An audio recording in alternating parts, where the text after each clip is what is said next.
Bem-vindo a mais um podcast de saúde e morte. O tema escolhido para falar foi sobre o protocolo de segurança do paciente. Mais do que padrões para assistência, os protocolos oferecem soluções práticas para diminuir eventos danosos ao doente, que poderiam ser evitados. Para dar uma ideia da relevância desse tema, as diretrizes atuais nasceram de metas internacionais estabelecidas pela Organização Mundial da Saúde. No Brasil, o Ministério da Saúde incorporou as recomendações da OMS em seu Programa Nacional de Segurança do Paciente. Entenda o que é Protocolo de Segurança do Paciente. É um conjunto de recomendações que buscam a qualidade no cuidado de saúde. Na verdade, existem vários protocolos de segurança do paciente, cada um atendendo a um objetivo diferenciado. Ou, melhor dizendo, a uma das metas de segurança do paciente da OMS, como adiantei acima.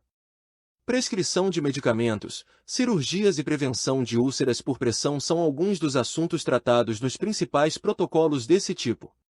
Eles se apresentam como soluções simples para problemas cotidianos vivenciados em clínicas e hospitais. Além da prevenção de erros em hospitais, responsáveis por 148 mortes diárias no Brasil, conforme dados do segundo anuário da Segurança Assistencial Hospitalar no Brasil. O documento foi elaborado em 2018, por meio de parceria entre o Instituto de Estudos de Saúde Suplementar e o Instituto de Pesquisa Feluma, da Faculdade de Ciências Médicas de Minas Gerais. Erros relativos à utilização de medicamentos, infecções generalizadas e infecções do sítio cirúrgico se destacam entre os eventos adversos que seriam evitados com a adoção de protocolos de segurança do paciente. Qual é a importância dos protocolos de segurança do paciente? As recomendações contidas em protocolos norteiam as ações dentro de hospitais e clínicas, colaborando para melhorar o atendimento. Afinal, eles foram inspirados em problemas e atividades de rotina dentro das unidades de saúde por todo o mundo e propõem dinâmicas de baixo custo, mas grande valor a profissionais, pacientes e acompanhantes. Higienização das mãos, atualização de prontuários e adaptação de estruturas estão entre as recomendações. Nesse contexto, vale mencionar que essas diretrizes são instrumentos que traduzem um dos 6 atributos da qualidade do cuidado da OMS, que é a segurança do paciente. Os demais pilares da qualidade da assistência em saúde são efetividade, cuidado centrado no paciente, oportunidade, eficiência e equidade. Para alcançar o propósito de proteção ao paciente e qualificação dos serviços, os protocolos devem ser baseados nas melhores evidências científicas de que são práticas efetivas em reduzir a chance de dano ao paciente. Aplicados em diferentes níveis de assistência e para diferentes tipos de pacientes. Amplos e sustentáveis. Utilizados por pacientes, profissionais de saúde, fontes pagadoras e pesquisadores. Sobre os 6 protocolos de segurança do paciente. As metas e protocolos estão intimamente ligados, uma vez que atingir os objetivos depende de instrumentos práticos. Protocolo de identificação do paciente. A identificação do paciente de forma clara e visível é uma das principais estratégias para evitar falhas como a realização de procedimentos que não eram destinados a ele. Pode parecer óbvio, mas quem vivencia a rotina agitada dos hospitais sabe que existem chances de confundir identidades, principalmente diante de situações como a superlotação. A solução proposta é o uso de pulseiras de identificação, preferencialmente no punho, que informem, no mínimo, 2 identificadores como nome completo do paciente, nome completo da mãe do paciente, data de nascimento do paciente, número de prontuário do paciente. Outros dados de identificação podem ser adicionados conforme a política da unidade de saúde. Protocolo de segurança na prescrição, uso e administração de medicamento. O sucesso das recomendações de segurança na prescrição depende, em parte, da correta identificação do paciente. Caso contrário, ele fica sujeito a receber medicações trocadas, em dosagens ou vias de administração equivocadas. Os efeitos desses erros podem ser graves, englobando reações alérgicas, lesões severas e até a morte. Principalmente quando são usados medicamentos de alta vigilância, como anticoagulantes, opiáceos e insulinas. Entre as estratégias propostas, vale mencionar padronização de processos, como a eliminação de abreviações nas prescrições. Uso de recursos de tecnologia da informação, a fim de tornar as informações mais acessíveis. Educação permanente, o que inclui reciclagens a respeito dos processos adotados pelo hospital. Acompanhamento das práticas profissionais em todas as etapas do processo que envolve o medicamento. Uma das mais importantes é a conferência dupla da prescrição pelos profissionais de enfermagem. Observe que são ações preventivas e que atingem diferentes áreas e profissionais da unidade. Protocolo de higiene das mãos. A contaminação cruzada é um dos fatores responsáveis pelo contágio de pacientes com micro-organismos patógenos nos hospitais.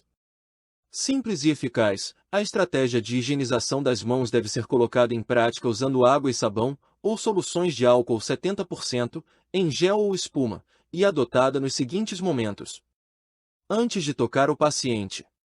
Antes de realizar procedimento limpo, asséptico, como o manuseio de dispositivo invasivo ou se mover de um sítio anatômico contaminado para outro durante o atendimento do mesmo paciente.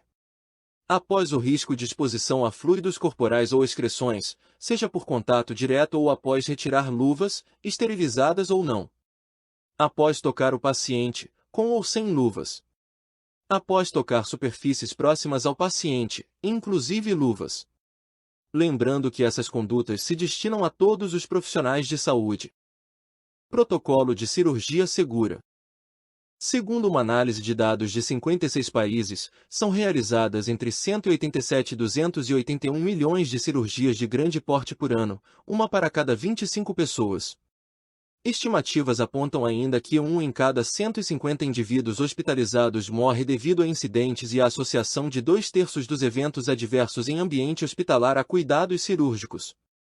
Nesse cenário, é imprescindível adotar ferramentas que elevem a segurança antes, durante e após as operações, preservando a vida e a integridade de muitos pacientes. Uma delas é a Lista de Verificação de Cirurgia Segura, criada pela OMS e dividida em 3 fases. Antes da indução anestésica, revisão dos riscos, informações sobre anestesia e sítio cirúrgico. Antes da incisão cirúrgica, confirmações como a realização da cirurgia correta no paciente correto. Antes do paciente sair da sala de cirurgia, revisão de materiais, amostra cirúrgica obtida e cuidados pós-operatórios. Importante, essas fases devem ser conferidas por uma única pessoa. 5. Protocolo de úlcera por pressão. Idade e restrições à mobilidade estão entre os fatores que elevam o risco de úlceras por pressão. Essas lesões costumam surgir sobre uma proeminência óssea, devido à pressão e ou fricção, postergando a recuperação dos doentes internados ou acamados em home care. Caso não sejam tratadas, representam perigos à integridade e à vida do paciente. Protocolo de prevenção contra quedas. Neurologia e reabilitação estão entre os setores com pacientes mais sujeitos a quedas. Esses eventos podem levar a complicações e óbito decorrente de hematomas, sangramentos e fraturas em ossos de grande importância, como o fêmur. O instrumento propõe medidas de adequação do ambiente, como iluminação adequada, liberação de corredores e instalação de piso antiderrapante para evitar esses eventos adversos. Também são sugeridas intervenções com multicomponentes, a exemplo de avaliação do risco de queda, identificação do paciente com risco com a sinalização à beira do leito ou pulseira, agendamento dos cuidados de higiene pessoal, revisão periódica da medicação, atenção aos calçados utilizados pelos pacientes, educação dos pacientes e dos profissionais. Revisão da ocorrência de queda para identificação de suas possíveis causas. Faça um diagnóstico na sua unidade e implemente ainda outras medidas de prevenção a quedas. Sobre o objetivo do Programa Nacional de Segurança do Paciente. O Programa Nacional de Segurança do Paciente tem o objetivo de contribuir para a qualificação do cuidado em saúde em todos os estabelecimentos de saúde do território nacional. A iniciativa surgiu na esteira das ações em prol da qualidade da assistência, iniciadas pela OMS.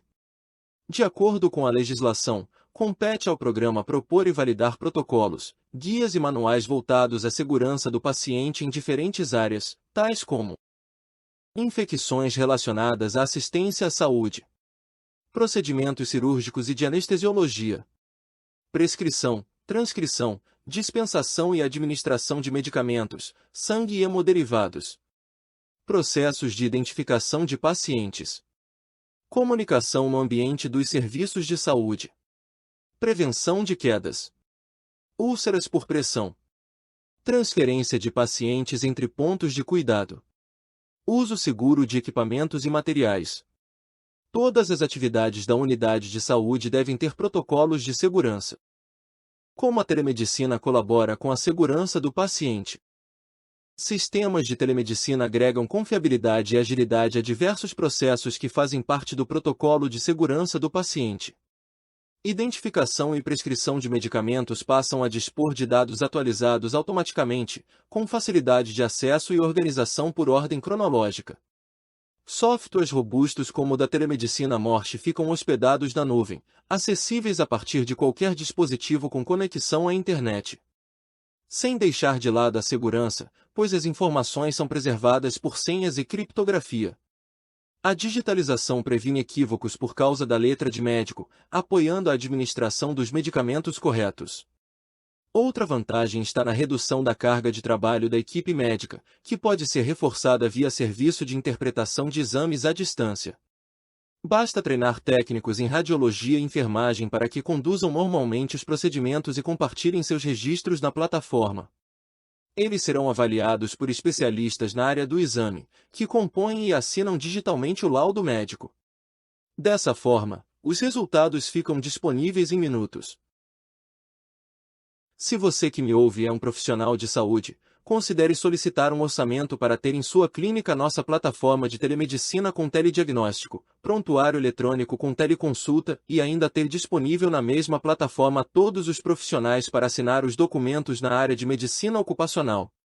Visite o site da Telemedicina Morse agora mesmo.